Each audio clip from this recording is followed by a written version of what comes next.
Blackwood's brats tangled with the wrong girl. Her payback was earth-shattering. Ilara Finch was a shadow by choice.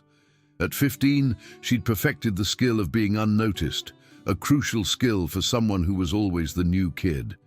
Her family's wandering life, because of her mum's specialized and often hush-hush engineering work, meant she had gone to 7 schools in 9 years. Blackwood Academy was just the next stop on a long, lonely road. She wasn't plain, yet not pretty. A light brown-haired girl of regular height with a body that looked like a strong breeze could knock her over. Her clothes were made to be dull: dark blue sweaters, faded pants, ordinary boots. She only talked when spoken to, kept her eyes glued to her notebooks or the dull tile floors, and moved through the busy halls with the quiet speed of a thought. This careful hiding was her shield. But at Blackwood, her shield had begun to crack. The issue wasn't a single flaw, but 3 walking, talking sources of mean behavior: Tiffany Sloan, Mackenzie Bell, and Ryan Carter. Tiffany, the absolute queen of Blackwood's freshman class, was like a picture of perfect looks. Her dark hair was always styled just right, her face always had makeup, and her outfits looked like they came straight from a fashion website. But under the shiny outside was a big empty spot that she filled by putting others down. Mackenzie was her helper, a yes-woman who made Tiffany's every nasty look and word even worse. And then there was Ryan, a tall, grinning athlete who hung around Tiffany, using his size to scare anyone she picked on. Their target was Ilara. Her quietness wasn't a defense, but a welcome mat. Her being alone wasn't a choice, but a weakness to use. The teasing started small, like it always does. A giggle as she walked by, a loud whisper of, "Look at the weirdo." A shove in the hall that made her books fall everywhere. Ilara, following her training, did nothing. She'd pick up her things, her face blank, and walk away. She could feel people watching her, the mix of feeling sorry for her and being glad it wasn't them. The teachers, overworked and not paid enough, only saw normal teenage stuff. Another quiet kid having trouble fitting in. They'd say something nice if they saw anything, but never did anything to help. Ilara's not doing anything wasn't because she was scared, but because she was disciplined. Her mom, a woman who spoke in a calm, steady voice, even when talking about taking down a 60-story building, had taught her one thing most of all: self-control. "Feeling is like a fire, Ilara," she would say, drawing pictures on a big pad in their basement workshop. "It's wild, unpredictable, and damaging. But self-control is like a laser beam. It's exact, it's planned. You use just the right amount of power, in the exact right spot, at the exact right time, and you can take down a whole empire without wasting any energy." She wasn't just talking about buildings, she was giving her a way to live. So she took the taunts, the shoves, the being alone. She wrote down every insult, every mean act, not as something that hurt her, but as a piece of information. She was getting information, studying their habits, their weak spots. They thought they were breaking her. They were just showing her how their own place was set up. The lunchroom was their main place to act.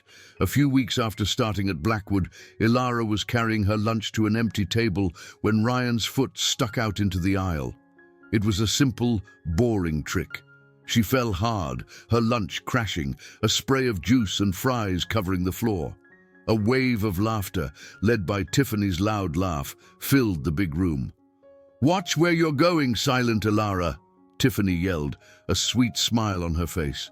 Ilara's face got hot, a quick rush of shame and anger. The fire her mom warned her about touched the edges of her self-control. She wanted to jump up, to use the basic self-defense her mom had also taught her, to wipe the smile off Ryan's face. But she saw her mom's calm look in her mind. Self-control is like a laser beam. She took a slow, deep breath, pushed herself up, and walked away without saying a word, leaving her spilled lunch and her pride on the floor. The shame was like acid, but she held it in, kept it inside. This wasn't the time. The pressure wasn't high enough yet. The meanness got worse. They stole her homework and tore it up in front of her. They'd trap her by her locker, a triangle of scary people whispering bad things just loud enough for her to hear. Tiffany really liked using mind games, starting rumors that Ilara was a weirdo who watched people, that she smelled funny, that her family was in a strange group. Each lie was a small, sharp stone thrown at her. Ilara took it all, her face showing nothing. But inside, the pressure was building. The pieces of information were adding up. She knew Tiffany's pride was her biggest weakness. She knew Ryan's meanness was just to impress Tiffany. She knew Mackenzie had no mind of her own. She knew how they were set up, and she was starting to plan how to take them down. The last straw, the moment things really started, came on a grey, rainy Wednesday afternoon. School had just ended, and Ilara was taking a shortcut behind the gym, a sad place of broken concrete and overgrown plants. She was going to the town library, her safe place. Suddenly, they were there, blocking her way. Tiffany, Ryan, and Mackenzie, looking bored and ready to cause trouble. "Going somewhere, freak?" Tiffany sneered, crossing her arms. Ilara tried to go around them, but Ryan moved to stop her. "Tiffany asked you a question," he said, his voice low. Something felt different today. Their meanness felt sharper. Tiffany looked at the ground and a mean smile came across her face. She bent down and picked up a sharp piece of broken concrete. "You know, you're like a rock, Ilara," she said, tossing it from hand to hand. "Ugly, grey, and nobody cares if you get kicked around." She looked at Ryan. "Let's see if she makes a sound." Ryan grinned and picked up a rock of his own. Mackenzie, always following, did the same. The first rock thrown by Ryan wasn't meant to really hurt her. It was a test. It hit Ilara right in the shoulder, a sharp, shocking pain that made her gasp. It hurt. It hurt worse than the shoves, worse than the insults. This was a physical attack that crossed a line. Another rock, this one from Mackenzie, brushed her arm. Then Tiffany threw hers.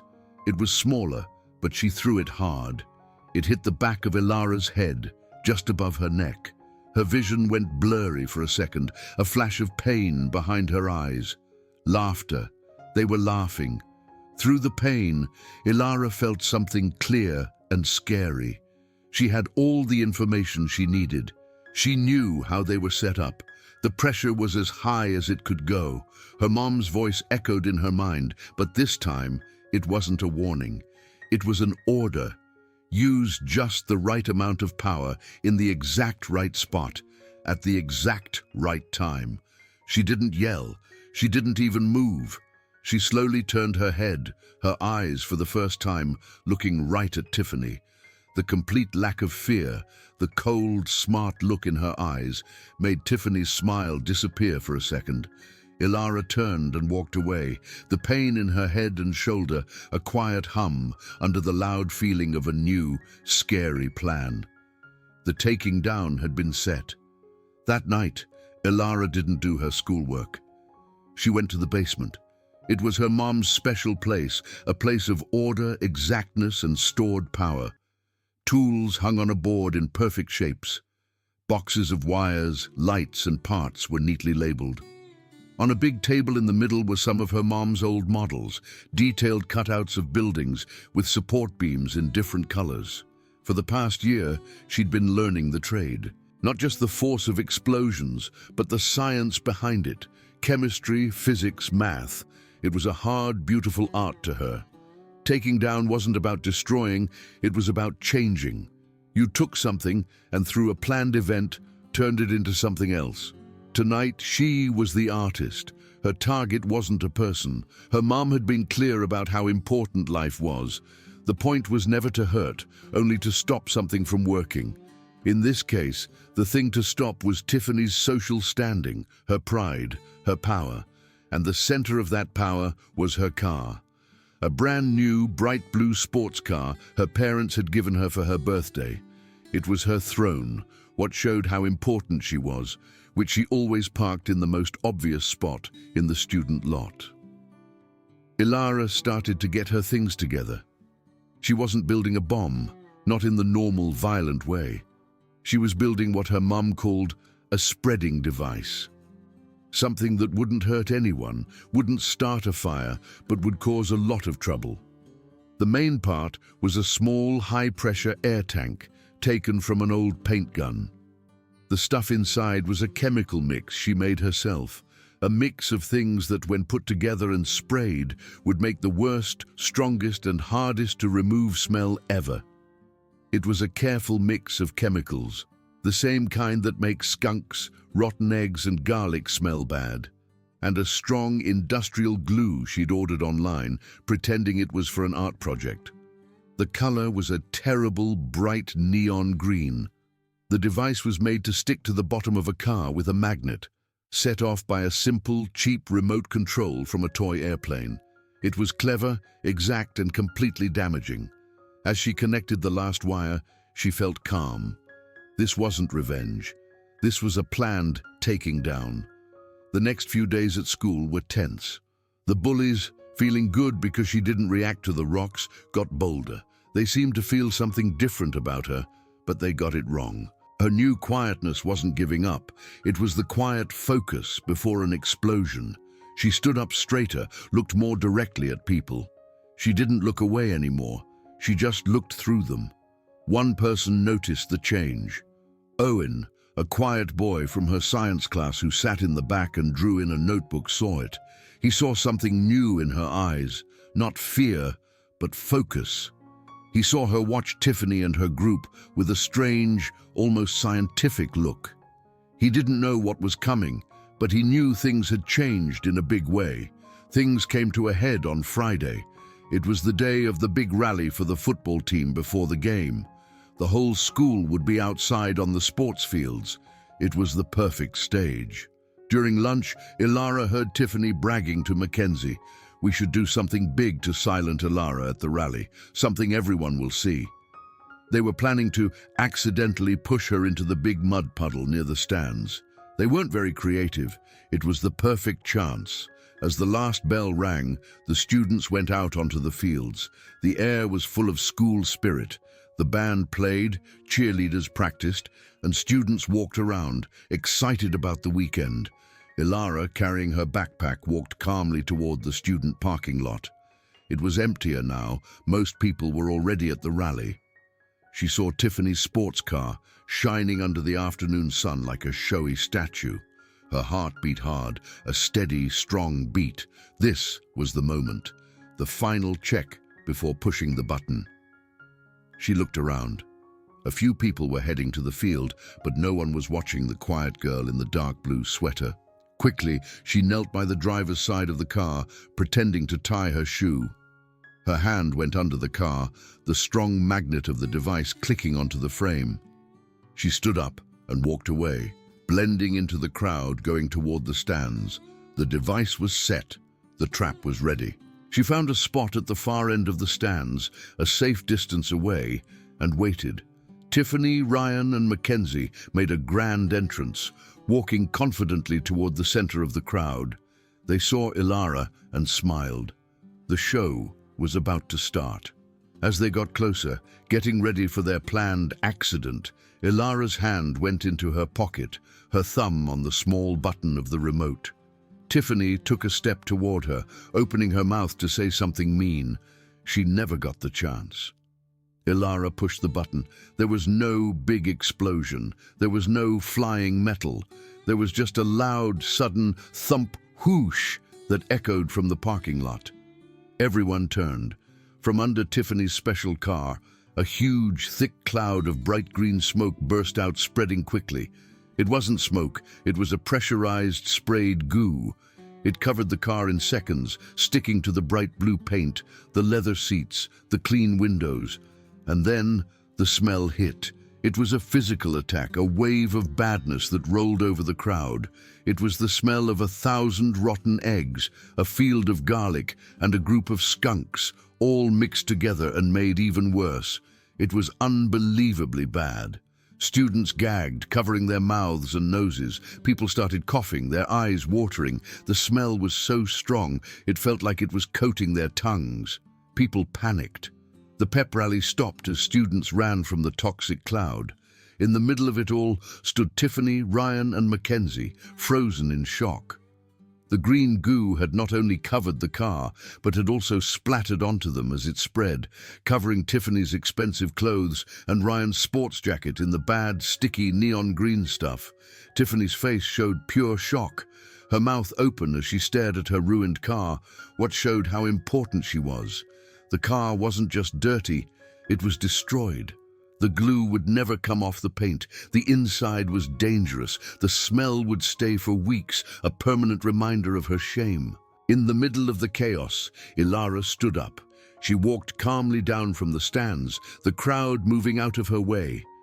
They stared at her with a new kind of respect, a mix of fear and awe. She walked right up to the shocked, stinking group. They flinched as she got closer. She stopped a few feet away, not seeming to mind the terrible smell. She looked right at Tiffany, her voice quiet, but heard over the coughing. "You wanted to throw things," Ilara said, her voice empty of feeling. "I just throw better, and I know more about science." She looked at Tiffany for a moment, letting her realize what had happened.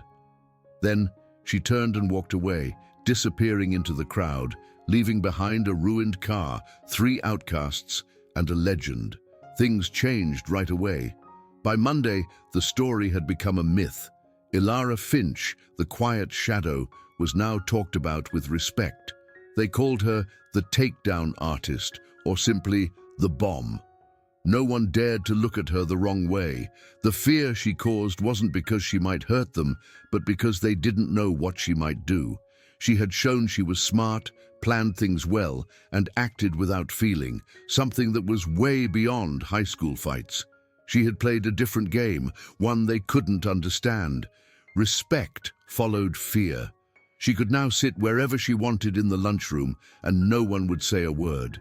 The space around her was hers. Tiffany, Ryan, and Mackenzie were ruined socially. Tiffany's car was declared a total loss by the insurance company. The smell stayed on them for days, showing everyone how ashamed they were. They became the new outcasts, avoided and laughed at. A week later, a sad, crying Tiffany came to Ilara by her locker. I'm sorry," she said, not looking at Ilara, "for everything." Ilara looked at her, not feeling happy, but like a scientist watching an experiment end. "I know," was all she said before turning and walking away. It wasn't about forgiving, it was about seeing the result. The thing had been stopped. Ilara had found her peace, but not by being violent or becoming the bad person she fought. She had used her special knowledge to take apart a system of meanness with great care. She hadn't thrown a punch. She had started a chemical reaction. She had learned the most important thing her mom had taught her. True power wasn't about being loud or causing the most damage. It was about self-control. It was about knowing exactly where to push to make the whole bad thing fall apart on its own. She was still quiet, still watched, but she wasn't a shadow anymore. She was someone showing that the most quiet people can have the most power, waiting for the right time to use it.